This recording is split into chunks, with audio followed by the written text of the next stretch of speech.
자, 모두들 반갑습니다. 지니 인베스트먼트의 강태공 전문가입니다. 자, 금일은 유로메카는 잊어라. 삼성이 투자한 CES 대장주 딱 5배 미친 듯 상승할 겁니다. 라는 내용을 가지고서 방송을 좀 시작해 보려고 합니다. 방송을 시작하기에 앞서서 늘 말씀드리는 여러분들의 좋아요, 구독하기, 댓글까지 너무나 많은 힘이 된다. 라고 말씀을 드리면서 오늘의 방송을 좀 시작해 보도록 하겠습니다.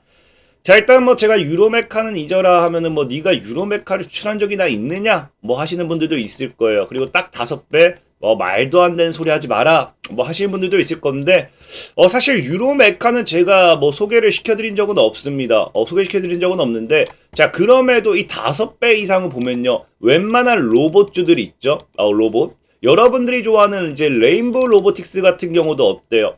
제가 분명히 늘 말한 게 작년입니다. 작년에 레인보우 로보틱스 로봇주 아무도 안 볼 때 사야 된다라고 말씀을 드리면서 이게 언제 소개시켜 드린 거냐? 자, 소개시켜 드리면서 10배 이상 우리가 상승하는 거 분명하게 뭐했다? 확인할 수 있었다라는 겁니다.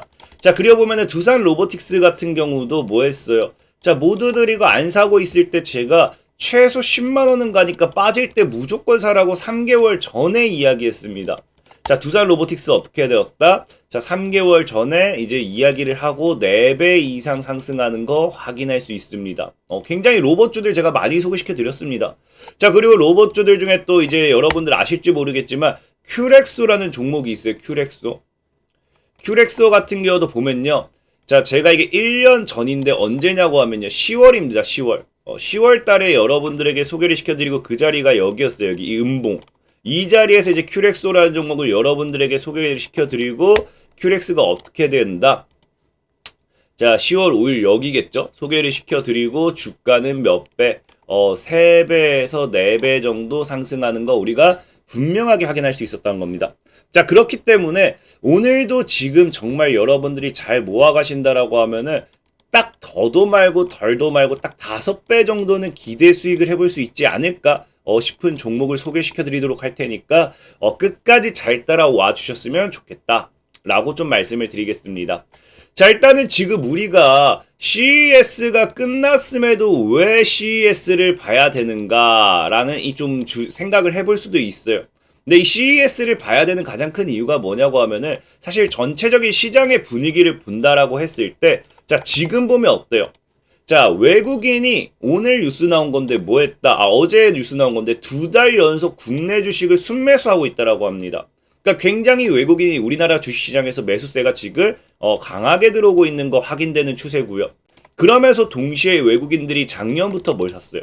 자, 올해 첫날도 보면 알겠지만 이 반도체 중심으로 외국인이 순매수가 유입되는 거 확인되고 있는데 이게 지금 작년부터 본다라고 하면은 뭐다? 사실상에 지난해에 뭐하고 있다?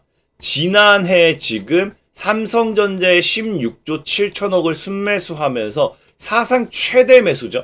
그러니까 이제 보면은 올해 초도 반도체, 작년에도 반도체. 그냥 즉 외국인이 지금 올인하고 있는 건 뭐다? 반도체라고 좀 보시면 좋아요. 특히나 반도체에서 뭘 보고 있습니까? 삼성전자의 강한 매수세가 들어오고 있다라는 거겠죠.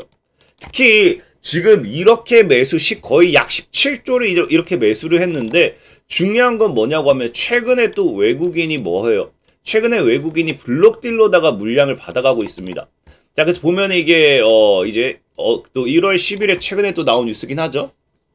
그러면서 홍라인, 이부진, 이서연, 삼성전자 주식 등 약 2조 8천억 정도 블록딜을 했다라고 하는데 여기 삼성생명, 삼성물산, 삼성 SDS 주식도 5,500대 포함이라고 하면 사실 삼성전자만 얼마? 약 2조 3천입니다. 2조 3천. 그러면은 지금 보시면요. 사실상 외국인이 뭐 했어요? 외국인이 블록딜 포함하고 이번 연도 2개월 동안 3조, 이 3조를 지금, 이게 2년 연도 작년부터 3개월 동안 3조를 또 추가 매수하는 등 이런 흐름을 봤을 때 지금 삼성전자에만 지금 추가적으로 들어가 있는 자금이 외국인 자금이 얼마다? 20조 정도는 된다. 이걸 생각하셔야 되거든요. 근데 지금 보시면 아시겠지만 삼성전자 같은 경우 지금 이게 과거 이제 작년입니다. 작년 외국인 보유 비중 차트요. 그럼 보시면 아시겠지만 뭐냐고 하면요. 이 1월 달에 상승하는 폭과 지금 이 상승하는 폭에 대한 부분을 좀 보셔야 돼요. 그럼 사실상에 제일 많이 매수한 적이 언제냐고 하면요. 이 가파른 상승 추세를 봤을 때 지금 여기서 한번 매수가 많이 들어왔고요. 그 다음에 여기서 올려칠 때 매수가 많이 들어왔어요. 이 밑에 팔아 제낄 때는 변동이 없습니다. 개인만 팔았다 보시면 되겠죠. 그리고 지금 다시 이렇게 올라왔어요. 그렇다라는 거는 지금 사실상에 이 외국인들이 삼성전자를 작년 한 해도 뭐 했어요? 빠질 때는 매수가 줄지 않았기 때문에 사실상 올려치는 것만 뭐 했다? 외국인들이 다 매수를 했다는 거거든요. 그럼 이런 상태로 봤을 때 외국인들의 평단 자체는 사실상 지금 이 봤을 때는 거의 고점대 기준으로 보면 거의 7만 원 정도로 보셔야 돼요. 이런 외국인들의 흐름이 봤을 때 이 1년 동안에 지금 얼마요? 약 16조가 넘어가는 약 17조가 되는 자금이 얼마? 평단이 일단 7만 원대라 보셔야 되는 거고요. 자, 그리고 지금 최근에 여기서 또 뭐 한다? 여기서 블록딜이 아니라 빠질 때 블록딜이 했잖아요.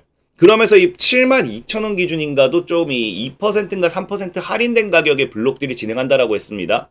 자, 그러면 약 7만 원대 뭐가 들어요? 약 3조가 또 들어온다 보셔야 되는 건데, 그럼 전체적인 그냥 삼성전자의 이제 외국인들의 평단가는 그냥 쉽게 생각하면요. 그냥 딱 7만 원 정도다라고 우리가 생각할 수 있어요. 7만 원 정도다.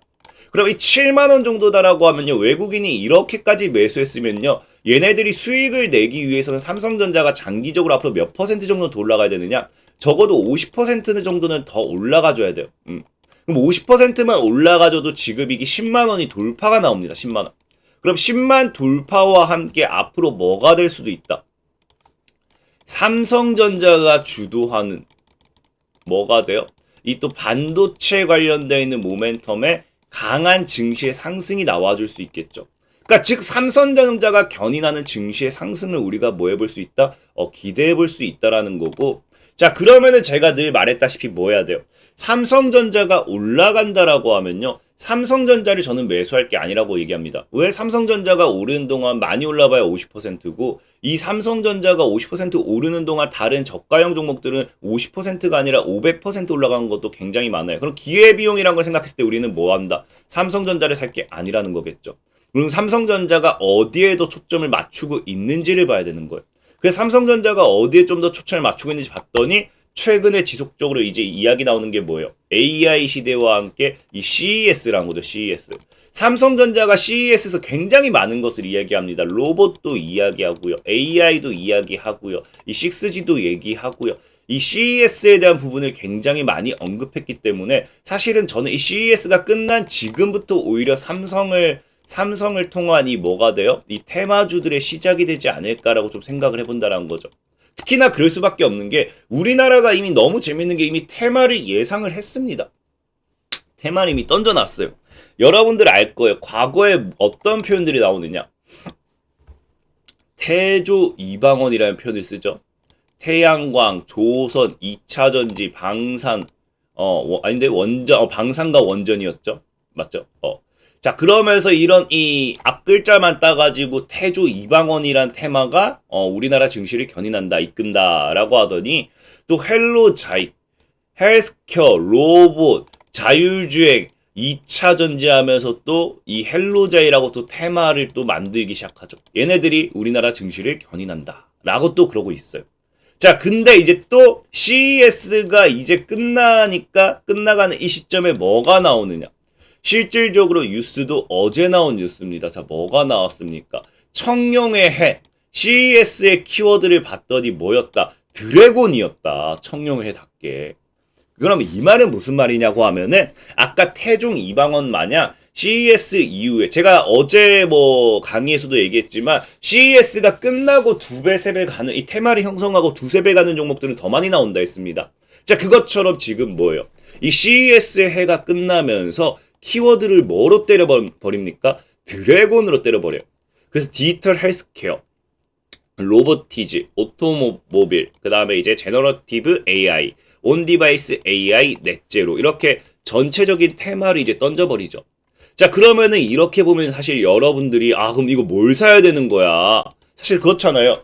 아까 태조 이방원 같은 경우도 태양광, 조선, 뭐 2차 전지, 방산, 원전만 본다 하더라도 이 5개의 테마가 존재하는 거고요. 이 5개의 테마에 뭐 관련 수혜주를 한 3, 4개씩만 뽑아도 엄청나게 관련 수혜주들이 많아지게 돼요. 그럼 내가 뭘 사야 되느냐? 모른다고요.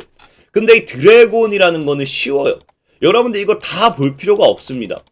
볼 필요가 없어요. 여기서 뭘 찾으면 되느냐? 공통점을 찾으면 돼요. 그게 다음 강한 테마가 될 확률이 굉장히 크다라는 거예요. 그래서 디지털 헬스케어, 로봇, 그다음에 뭡니까? 이제 모빌리티, 그 다음에 이제 생성형 AI, 온디바이스 AI, 넷제로 여기서 이제 공통점을 찾아야 되는데 아마 제 방송을 안 보신 분들은 이 공통점을 뭐다라고 찾기 어려울 거예요. 정확하게 여기에 대한 공통점은 뭐냐? 제가 봤을 때는 바로 모빌리티라는 거죠. 지금 보면은 사실상 CES의 화두가 우리가 AI라고 생각했는데 AI보다 더 집중되고 있는 게 모빌리티라고 해요. 너도 나도 화두는 모빌리티다라고 이야기 나올 만큼. 그래서 보면은 아까 앞에 얘기했던 드래곤이 있잖아요. 드래곤. 자, 디지털 헬스케어 같은 경우 뭐합니까? 자, 디지털 헬스케어 같은 경우도 스마트 기기에 이어 뭐한다? 모빌리티와 입맞춤, 모빌리티로 넘어간다라는 거겠죠? 디지털 헬스케어 같은 경우도. 자, 로봇 같은 경우는 뭐예요? 자, 여러분들 너무나도 잘 알다시피 사실 자율주행 로봇이 되겠죠. 자율주행 자동차 로봇과 뭐한다? 모빌리티의 융합. 그러니까 사실상의 모빌리티는 어차피 이게 자율주행 이게 항공 서비스가 되었던지 자율주행 차량이 되었던지 뭐 유해인 같은 이야기를 하면서 모빌리티는 어쨌든 이런 이동 교통수단의 이런 편의 그런 걸 좀 생각하면 좋잖아요. 그래서 자율주행 로봇, 이 로봇의 영역도 뭐한다? 모빌리티와 연관이 된다라는 걸 아셔야 되고 생성형 AI 같은 경우는 이미 과거부터 뭐라고요? 카카오 모빌리티 하면서 생성형 AI를 통한 모빌리티 시대를 열겠다. 너무나 모빌리티에 이 생성형 AI는 들어갈 수밖에 없는 영역입니다. 자, 그리고 이제 또 보시면 아시겠지만 최근에 이제 CES에서도 이거 오늘자 뉴스가 아니라 CES에서도 이거 이야기가 나왔어요. 이 온디바이스 AI를 통한 모빌리티와의 연동성 이야기가 나오면서 온디바이스 AI가 결국 모빌리티까지 연결되는 이런 연결되는 부분까지 우리가 오늘 CES도 이야기가 나왔습니다. 그렇기 때문에 온디바이스 AI 역시 모빌리티로서의 이 연결 확장성 이런 걸 좀 생각해 보시면 좋은 거고요. 자, 넷째로는 너무나 당연하게 뭡니까? 미래 교통 이런 부분도 이제 필요적인 부분이기 때문에 넷째로는 너무 당연하게 마이크로 모빌리티로서 넘어가게 돼요. 그러니까 지금 이 아까 얘기했던 드래곤 모빌리티는 제가 설명 안 드려도 너무 당연하게 모빌리티 그냥 모빌리티가 모빌리티예요. 그러니까 드래곤 속에서 이 모빌리티는 당연하게 들어가는 거고 이 모든 뭐다 나머지 이 아까 얘기했다시피 디지털 헬스케어라든지 로봇이라든지 생성형 AI라든지 아니면 뭐예요 이 온디바이스 AI 넷제로 이 모든 것들이 어디의 영역으로 들어가게 된다 흡수되게 된다 모빌리티의 영역으로 들어가게 된다라는 거예요. 그러니까 지금 우리가 이 드래곤이라는 테마를 본다라고 하면요. 여기서 모빌리티를 우리가 당연하게 연상을 시켜야 된다. 라고 좀 말씀을 드리고 싶은 겁니다. 그럼 이 모빌리티를 봤을 때 우리가 뭘 해야 되느냐. 자, 보면 아시겠지만 이 가전용 뭐예요? 지금 그래서 CES에서도 보면 뭐라고 한다. 가전쇼냐, 오토쇼냐 얘기할 만큼 모빌리티에 대한 이야기가 굉장히 많이 나오고 있잖아요. 그러니까 지금 이제 모빌리티를 보면서 여러분들이 이거를 뭘 떠올려야 되냐고 하면은 무시해서는 안 된다라는 거예요. CES를 통해 가지고 이 모빌리티가 지금 기존에는 분명히 우리가 로봇이 엄청나게 떠오를 줄 알았어요. AI가 엄청나게 떠오를 줄 알았어요. 근데 사실상 AI 로봇 발언도 있었고 모멘텀도 있었죠. 어제 같은 경우는 또 뭐예요? LG전자가 로봇 관련되어 있는 분야에다 인수합병 얘기를 한다 얘기가 나왔을 만큼 없었던 건 아닙니다. 근데 전체적인 이 시장에서 봤을 때는 사실상은 뭐였다? 가봤더니 원래 CES는 가전박람회인데 가전박람회. 근데 가전이 아니라 뭐가 있었다? 오토쇼, 모빌리티가 이 CES를 집어삼켰다라는 거예요. 그러니까 앞으로의 모빌리티의 성장성은 어떻게 될지를 우리가 예측을 해야 된다라는 거겠죠. 특히나 이 모빌리티 같은 경우 또 앞으로 테마로서 더 이 CES 이후에 모빌리티의 테마가 또 더 성장할 수밖에 없다고 느끼는 건 뭐냐고 하면은 예전에 여러분들 알 거예요. 애플카 출시한다라고 하면서 이 미래 모빌리티 산업에 대한 부분의 기대감이 굉장히 커졌습니다. 그러면서 애플카 관련되어 있는 수혜주들이 굉장히 강하게 상승을 했어요. 근데 애플카가 그러고서 몇 년을 조용히 있었거든요. 근데 최근에 또 뭐 하기 시작합니까? 다시 수면 위로 나오기 시작해요. 뭐 한다? 자율주행차 애플카 위에 인력을 충원했고요. 2026년도에 출시 가능성과 함께 지금 올해부터 해서 또 본격적인 투자를 또 이제 하고 있는 거죠. 그럼 이 애플카 출시를 위한 준비 작업이 더 속도를 내는 만큼 이 모빌리티, 미래 모빌리티에 대한 이 모빌리티 시장에 대한 부분이 다시 한번 이슈화가 되기에는 충분하지 않을까라고 좀 말씀을 드리고 싶은 겁니다. 자, 그럼 내가 이 모빌리티 관련되어 있는 부분에서 어떤 모멘텀의 수혜주를 사야 되느냐? 아까 얘기했던 사실 드래곤이라는 분야는 다 기술적인 부분이에요. 이 모빌리티 안에 아까 뭐라 했어요? 디지털 헬스케어라는 기술이 들어가게 되는 거고요. 로봇이라는 분야의 기술이 자율주행 로봇이라는 기술적인 분야가 들어가게 되는 거고요. 아니면 아까 생성형 AI라는 기술도 들어가게 되는 거고 온디바이스 AI라는 기술도 들어가게 되는 겁니다. 그를 통한 넷제로를 현실화하겠다라고 좀 보시면 되는 거고요. 자, 어쨌든 그러다 보니까 모빌리티를 통해서 이 기술적인 부분으로 넘어가게 되면은 굉장히 봐야 될 게 다시 많아져요. 이 모빌리티를 그 기술적인 분야의 교집합이 뭐다? 공통점이 모빌리티다. 이 하나로 줄여놨더니 다시 기술로 넘어가게 되면 다시 6가지를 봐야 됩니다. 6가지를. 그러니까 굉장히 많아져요. 그러니까 사실 이 모빌리티라는 부분을 본다라고 하면은 저는 여러분들에게 기술적인 분야를 보라고 이야기하고 싶지는 않습니다. 기술적인 분야를 보라고 하고 싶지 않고 오히려 실질적으로 보면 아시겠지만 자, 삼성 같은 경우도 뭐라고 해요? 자, 신기술이 지속적으로 나와요. 앞으로 미래 프로젝트에는요, 신기술이 더 많이 나옵니다. 근데 여기에 오히려 더 필수적인 건 뭐냐? 부품이란 거죠, 부품. 그만큼 부품들이 따라와 줘야지만 뭐 한다? 핵심 기술보다 더 중요한 게 부품 소재가 기반이 되어야 된다는 거예요. 그러니까 그만큼 뭐 한다? 기술력보다도 더 중요한 거는 부품 소재. 그럼 앞으로 뭐가 더 뜰 수밖에 없습니까? 부품 소재 관련 모멘텀의 수혜주들도 수혜를 받을 수밖에 없다. 그래서 제가 예전에도 많이 얘기했던 게 뭐예요? 삼성전자를 사기보다는 늘 말했던 게 소부장, 소재, 부품, 장비 이런 기업의 모멘텀의 수혜주들이 뭐를 더 할 수밖에 없다. 크게 올라갈 수밖에 없겠다라고 말씀을 드렸죠. 그래서 이 모빌리티 관련되어 있는 분야도 우리가 그럼 뭘 보자? 그냥 기술력을 볼 게 아니라 소부장을 보자라고 좀 말씀을 드리고 싶은 거고, 자, 그럼 저는 사실상의 이 모빌리티 지금 뭐 우리나라 국내를 생각한다고 하면 현기를 이제 많이 볼 거예요. 현대 기아를. 근데 저는 현대 기아를 보지 않고 오히려 모빌리티의 시장 선점은 우리는 테슬라라고 생각을 해요. 테슬라. 여러분들도 알다시피 이 테슬라가 사실은 뭐 했습니까? 자율주행 차량으로서 모빌리티를 이제 시대를 이끌어냈잖아요. 그럼 테슬라가 사실 다시 2차 전지 마냥 대장을 잡을지 않을까 생각을 하고 있는 거고, 자, 그렇기 때문에 삼성 같은 경우도 뭐예요? 테슬라와 손을 잡잖아요. 그러면서 전자와 모빌리티 간 협력이 늘었다. 그래서 미래 모빌리티 시장을 선점하기 위한 주도권 선점하기 위해서 전자업계와 자동차업계 간의 새 결집이 갈수록 확연해지고 있는데 삼성이 손잡은 건 뭐다? 테슬라죠, 테슬라. 그럼 저는 이제 현기가 나쁘다는 게 아니라 우린 사실 삼성이 엮이면 더 크게 가는 게 사실이잖아요. 그럼 저는 이제 테슬라를 통한 모빌리티 반사이계 수혜주의 소부장 관련되어 있는 업체를 한번 봤으면 좋겠는 거고요. 자, 그래서 봤더니 어떤 기업이 있냐고 하면요. 오늘 소개시켜드릴 종목은 CTR 모빌리티라는 기업이요. 이름부터 뭐예요? 이름부터 나는 모빌리티야. 난 우리 기업은 모빌리티에 그냥 목숨 걸었어 라고 생각할 수 있겠죠. 자, 그러면서 보면은 뭐라고 합니까? 자, 트럭 사전 예약 200만 대 이게 중요한 게 아니라 요거죠.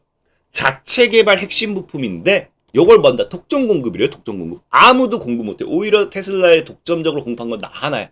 그럼 앞으로 모빌리티 시대에 테슬라가 또 성장하기 시작한다고 하면은 독점 공급 관련되는 수혜로 또 뜨겠죠? 자, 그리고 사실 제가 현대기아보다 테슬라를 보라라고 했지만 이 CTR 모빌리티는 이제 원래가 이제 센트럴 모텍이라는 종목이 상호가 변경된 겁니다. 근데 보면 알겠지만 국내 유일해요. 그 생산 부품 공급한다고 하는데 실질적으로 보면 뭐합니까? 센트럴 모텍이 현대기아차를 비롯해 미국 테슬라 등의 아까 이제 테슬라에 독점 공급했던 거를 현대기아차에도 공급하고 있다라는 거예요. 그래서 센트럴 모텍이 국내 유일입니다. 그리고 CTR 모빌리티 같은 경우는 이 과거에 이제 사우디 장관이 이제 우리나라 방문했을 때 뭐 한다? 자, 장관 관계사 CTR에 뭐 했어요? 직접 방문할 만큼 기술력이 없진 않은 것 같다. 그러면서 뭐 중형 기업 중에서는 이렇게 직접 방문한 거는 처음이라고 할 만큼 어느 정도 기대해 볼 수 있지 않을까 좀 생각을 해보고 있고요. 자, 그리고 차트적으로 봤을 때는 이건 사실 이미 지지 12,000원 구간대를 지켜줄까 이탈할까 하는 구간이에요. 그래서 사실 진짜 크게 열어놓으면 거의 7,000원까지 열어놓고 매매하는 게 좋다라고 생각하고 있습니다. 7,000원 구간까지 열어놓고 매매하는 게 좋다 생각하고 있고, 다만 이 구간대 잘 지켜내고 반등 나왔을 때는 충분히 2만원 정도까지 기술적인 반등 노려볼 수 있고, 정말 이 구간 하방에서 여러분들이 잘 물량 모아나갔을 때 과거 이제 모빌리티 산업과 함께 크게 가준다고 하면은 전고점까지만 가져도 5배 이상은 노려볼 수 있는 종목이지 않을까 좀 말씀을 드리면서 오늘 CTR 모빌리티라는 종목 소개 마무리하도록 하겠고요. 자, 그리고 늘 말씀드렸다시피 시황적인 부분의 종목 소개들은 가는데 시간이 오래 걸립니다. 오래. 그래서 내가 단타를 좋아하시는 분들은 이 100% 무료로서 제가 매수 매도 사인 다 드리고 있으니까 뭐 하시라, 영상 하단에 링크를 클릭하시면 된다. 영상 하단에 링크를 클릭하시면 되고, 이 링크를 클릭하셔서 들어오시면은 우리가 이렇게 매일같이 오늘도 단타 수익을 챙겨갈 수 있었다 라고 말씀을 드리면서 오늘의 방송 마무리하도록 하겠습니다. 자, 지금까지 진입 인베스트먼트의 강태공 전문가였고요. 여러분들의 좋아요, 구독하기, 댓글까지 너무나 많은 힘이 된다라고 말씀을 드리면서 자, 모두들 안녕.